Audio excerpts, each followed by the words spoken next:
Most of the time, I found it's not the problem that causes the damage, it's our reaction to the problem. But leadership requires emotional discipline.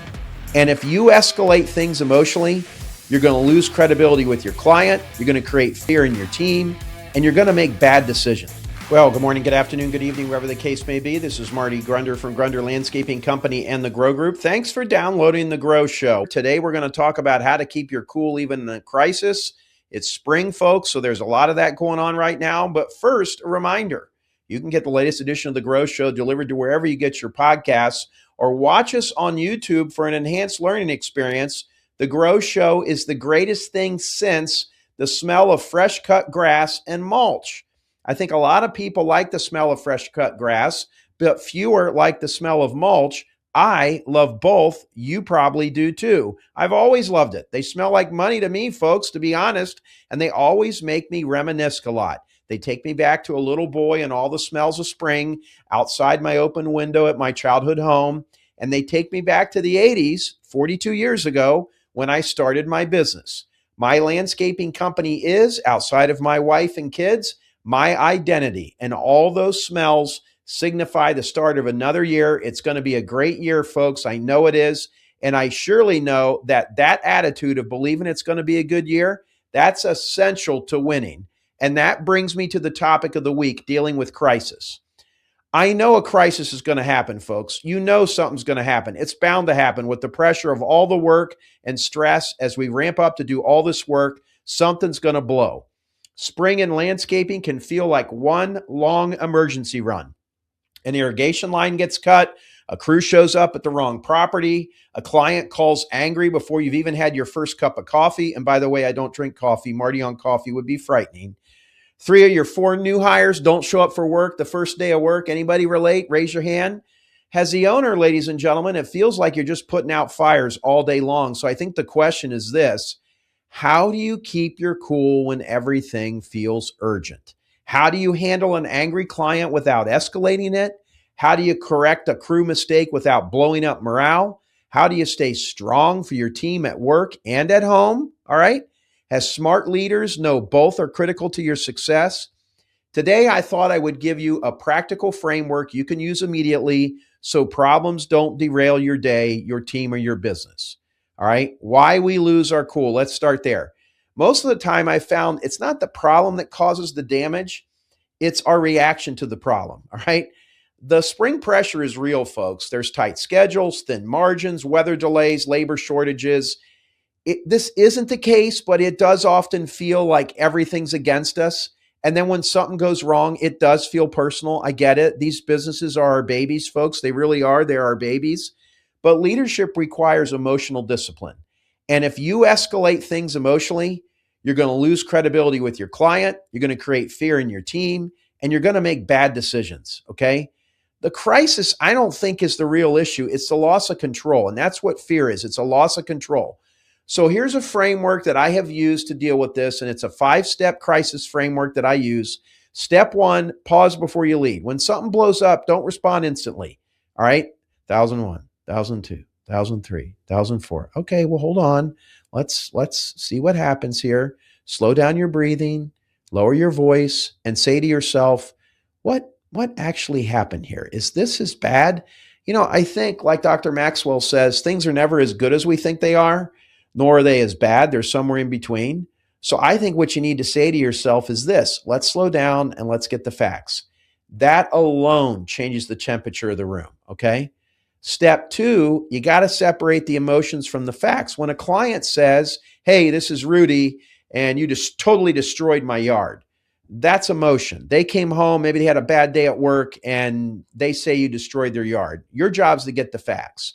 Hey, what happened, Rudy? Do you have a picture you could text me the damage of? And then say to yourself, like, what assumptions am I making? What assumptions is that guy making? Maybe it's 12 feet of tire rutting with a bobcat after a rainstorm. We all know that looks way worse than it is. And it might have just happened. You went into the backyard in the morning when it was dry and you got caught in a monsoon. You had to get the machine out and you rutted up the yard. Sometimes that happens. That's fixable. That's not the end of the world. But that client might think it is because they don't know your business. And so if you jump on the emotion with them, it's going to make it feel like it's catastrophic to everyone involved. Facts make it manageable. Facts make it manageable. Step 3, own the outcome. I think this is critical. And I'll tell you, when I have somebody that's working for me do something wrong, when they don't own it, man, that just sends me into outer space because I wasn't the one being paid to do the job. You don't have to immediately admit fault, but what you do have to do is to own a resolution.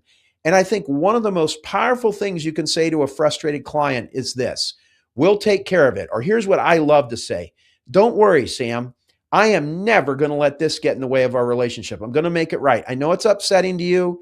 This can be fixed quickly. It may not appear that to you, but I know it can. Just hang in there with me. I'm going to get it. Talking like that builds trust instantly, even before the solution is clear. So when we're talking about handling an angry client, that's going to happen. It'd be far better off if you were prepared right now to handle that, to role play it with your team. So I thought I'd talk a little bit more specifically about customer complaints, because this is where a lot of owners get defensive, and there's a better way. When a customer is upset, let them vent. Don't interrupt. Don't justify. Don't defend. Don't do any of that. Just let them vent. And then secondly, after you've let them vent, accept responsibility for the situation, even if it's not entirely your fault. This is where you got to say the customer is always right. We're not really worried about who's at fault. We're worried about what's at fault here. And you can say something like, I totally understand why you're frustrated. That doesn't mean you're admitting wrongdoing. It just means you're acknowledging their experience and you're trying to get to a solution. And I think there's a very powerful question that a lot of owners or leaders fail to ask an upset client. And that is, what would you like for us to do? I remember almost 40 years ago, I planted a 6-inch tree for Mrs. Tallheimer. Her daughter, Julie, I went to school with. And I had to rent a backhoe to plant this tree. It had a giant ball on it. I never should have been doing it. And at the time, I think it was like a $2,500 tree, which back in the 80s, that was a lot of money for a tree. So I planted the tree. And then when I got home, I had a message on my answering machine. We didn't have voicemail then. She said, I am so upset with how this looks. You have to come over here immediately. So I got the message. I went over there at 7 o'clock at night, and I was literally trembling, wondering what we were going to have to do. Because if we're going to have to dig that tree out, the tree's going to die. You can't just lift a tree like that out. And she had picked the tree out, so I was really confused. So I went over there, and we had planted a pear tree, which today you don't plant pear trees because they're just basically a weed. And we had planted some gold flame spireas in front of it. And I said, well, Mrs. Tallheimer, I'm sorry that you're upset. What would you like for me to do? And she says, well, let's go out here and look at this. She's like, do you see those 2 spirea? I mean, they look awful. They had gotten hot, folks. If you've ever planted spirea, sometimes they get hot. They defoliate right away and they're fine. So I said, okay. I said, well, what if I replace those 2 spirea? She goes, yeah, you're going to replace those. Of course you are. I ran around the corner to the garden center, got 2 spirea, came right back, put them in the ground, took the 2 that were in there, put them in my truck, saved them, revived them, sold them to somebody else, and we were done. And all that was de-escalated by me asking her, what would you like for me to do? Instead of showing up at her door and said, what's wrong with you? What do you mean you don't like the tree? I mean, my gosh, you picked the tree out. You picked this whole thing out. What exactly are you upset about? When you do that, folks, the client's fists go up, your fists go up, and here we go. It's a right, it's a left, it's a right, it's a left. That's not what we want, okay? So when you say, what would you like for us to do? It shows humility. It gives the client a voice. It reveals where their expectation is reasonable. And I have had sometimes people say something that's just crazy, and you just have to deal with that. More times than not, it gets it moving pretty fast. And oftentimes they say what they want, it's far less than what you even were going to do. Other times their request gives you insight into how to solve it properly. So the sequence is accept responsibility, acknowledge frustration, and ask what they'd like done, and then respond with a clear plan. Speed of response is also critical here, folks, because that builds trust faster than perfection of a response. Step 4, solve in layers. Every issue has 4 layers, folks. There's immediate containment, stop the problem, stop the bleeding. There's client reassurance. Hey, you made a good decision in doing business with me. I'm going to make this right. You go inside your organization and you correct it, and you do process prevention, okay? So let's say an irrigation line gets cut. Let's talk about this and how this works. Containment, shut off the water. Reassure the client, tell them when it's going to be repaired and what you're going to do.